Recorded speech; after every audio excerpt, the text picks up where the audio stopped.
அந்த மருந்து இருந்தால் கொஞ்சம் கொடுத்துருங்களேன், அந்த மாத்திரை ஏதாவது ஒன்று கொடுங்க. இல்லை ஒரு படம் பார்த்துருந்தேன், கொஞ்சம் மூச்சு வாங்குது. அது ஒன்று சொன்னாங்க, அந்த 5வது தலைமுறையில் வழி வழியாக வந்து எப்படி வாழ்ந்த குடும்பத்துடைய ஏதோ சிகாமணி டைட்டில் டக்குன்னு வரல. மஞ்சுங்க இன்னும் வரலையா மருந்து? இந்தியா கிளிட்ஸ் ரசிகர்களே வணக்கம். 5ஆம் தலைமுறை சித்த வைத்திய சிகாமணி. அப்பா, நைட்டு பூரா ரிவைஸ் பண்ணியிருந்தேன். இந்த டைட்டில் என்ன டைட்டில்னு கரெக்டாக சொல்லிட்டேன்னா, இந்த படத்தை பார்த்ததுடைய எஃபெக்ட்டு இப்போ தான் கொஞ்சம் மூச்சு சரியாயிருக்கு. இந்த படத்துடைய கதை வந்து வசூல் ராஜா MBBS நீங்கள் பார்த்துருந்தீங்கன்னா அது சிட்டியில் நடக்கிறது, போலி டாக்டர் கதை இல்லையா. இது கொஞ்சம் கிராமத்தில்னு சொல்ல முடியாது, ஆனால் சிட்டி கிடையாது. பட் இது ஒரு ஊரில் நம்ம ஹீரோ சித்த வைத்தியத்தில் தலைமுறையாக டைட்டில்லையே சொல்லிட்டாங்களே 5வது தலைமுறைன்னு. அதனால் பல தலைமுறைகள் தாண்டி அதில் வந்து இவர் வந்து ஒரு சித்த வைத்தியர். இவர் சித்த வைத்தியத்தில் இவர் பேர் போனவர். இவருடைய பேக் ட்ராப் என்னன்னு பார்த்தீங்கன்னா, ஃப்ளாஷ்பேக்கு சின்ன வயசில் அவருக்கு வந்து படிப்பு சரியாக வரல. என்ன காரணம்? பலார்னு வாத்தியார் அடிச்சிடுறாரு. அடிச்ச உடனே பேரண்ட் போய் எப்படி வாத்தியார் அடிப்பார் இல்லையா, அந்த அளவுக்கு பண்ணுறதில்ல. கேள்வி கேட்டு அடிக்கிற மாதிரி தான் இது பள்ளிக்கூடம், அடிச்சு தான் நீங்கள் திருத்துவீங்க பசங்களன்னா, அந்த மாதிரி படிப்பு என் பையனுங்க தேவையில்லைன்னு சொல்லிட்டு அப்பா பையன் அழைச்சிட்டு வந்துடுறாரு. ஸோ சித்த வைத்தியத்திலேயே போயிடுறாரு. அப்போது படிக்காதவருக்கு கல்யாணம் ஆகணும். இவர் வந்து கல்யாணம் பண்ணிக்கணுன்னா அப்போ படித்த பொண்ணாக எதிர்பார்க்குறாரு. படித்த பொண்ணை எப்படி கண்டுபிடிக்கிறாரு? நல்ல டெக்னிக் வச்சுக்கிறாங்க. அதாவது என்ன பண்ணணுமா, மயில் இறகு இருக்குது பாருங்க, மயில் இறகை வந்து காலேஜ் காம்பவுண்டில் போட்டுடணும். எல்லோரும் கண்டுக்காமல் போயிடுவாங்க. ஏதாவது ஒரு பொண்ணு மயில் இறகை பார்த்து அப்படி லைட்டாக ஒரு டூயட் பாடுற ஒரு ஃபீல்டில் வந்ததுன்னா அந்த பொண்ணு தான் இந்த படிக்காத ஹீரோவுக்கு ஏற்ற பொண்ணு அப்படிங்கிறது டிசைட் பண்ணிடுறாங்க. இதெல்லாம் தான் டெக்னிக்கு. ஸோ இதில் லவ் ஆரம்பிக்குது. கல்யாணம் உடனே ஆகிடுது. லவ் எப்போ ஆகுதுன்னு தெரில, கல்யாணம் அடுத்த சீனே ஆகிடுது. அதுக்கப்புறம் லவ்வெல்லாம் இருக்கும், அதெல்லாம் சாய்ஸில் விட்டாங்க. அது 2 பேரும் ஜோடி சேர்ந்துட்டாங்க. ஆனால் இவர் படிக்காதவர் டாக்டர், தான் ஒரு டாக்டர் வசூல் ராஜா MBBS மாதிரி தான் ஒரு டாக்டர்னே காமிச்சிக்கிறாரு. இப்போ பரத் அவருடைய 25வது படம், அதில் வந்து படிக்காதவன் மாதிரியே நடிச்சிருக்காரு. பெண் வந்து நந்திதா ஹீரோயின், அவங்க படித்தவங்களாம் காமிச்சிக்கிறாங்க, காலேஜ்லேருந்துலாம் வராங்க. ஆனால் கட்சியில் ஒரு சஸ்பென்ஸ் வச்சுருக்காங்க. இதில் எதுவுமே கிடையாது. திடீர்னு ஒரு மிரட்டல் ஃபோன் கால் வருது. எங்கள் Salem bypass, I am calling from Salem bypass அப்படின்னு இங்கிலீஷ்லேயே பேசுகிறாரு. மிரட்டுறதுக்குன்னே பேசுகிறாரு, ஆனால் அவர் இங்கிலீஷில் தான் பேசுகிறாரு. இவங்க ஃபோனில் கேட்குறதே இல்லை, ஏன் நீங்கள் கொஞ்சம் தமிழில் சொல்ல மாட்டிங்களான்னு. அதாவது இவங்களை கண்டுபிடிக்கணும், இவங்க படிக்காதவங்கன்னு.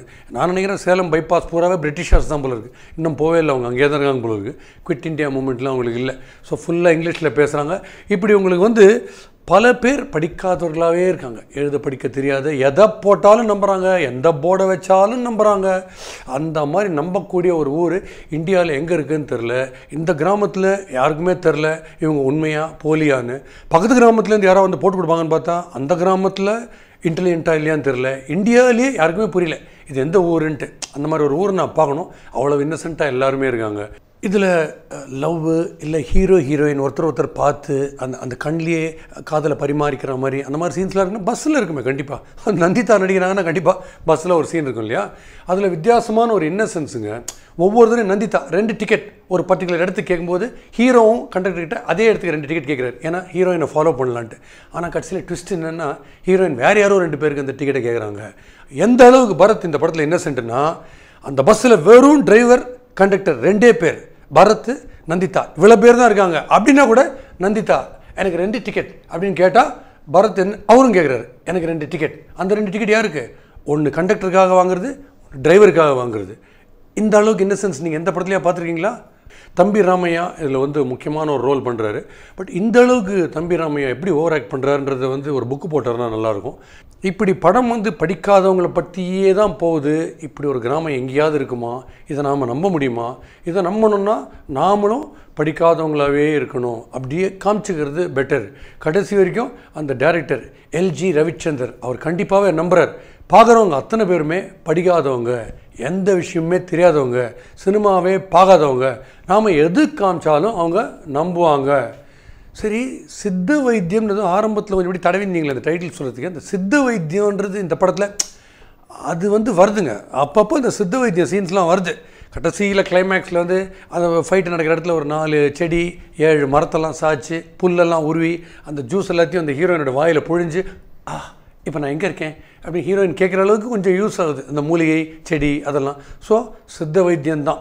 Cigarette smoking is injurious to health, alcohol consumption is injurious to health அப்படின்னு எடுத்ததுமே ஒரு ஸ்லைடு ஒன்று போடுறாங்க, ஒரு வார்னிங்.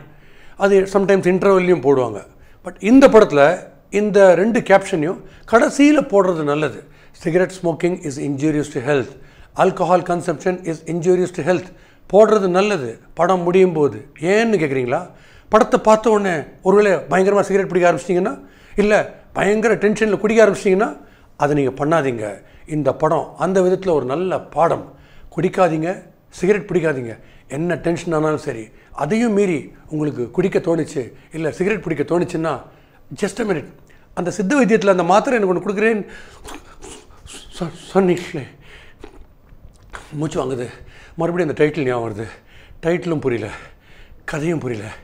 இந்த மயக்கம் தெளிஞ்சு எனக்கு யாராவது வைத்தியம் பார்த்தோன்னே கண்டிப்பாக அடுத்த சினிமா விமர்சனத்தில் உங்களை சந்திக்கிறேன். கஷாயம் அது என்ன வைத்தியம் தெரியல, கஷாயம் வித் பாஸ்கியில் தான் கண்டிப்பாக சந்திக்கிறேன்.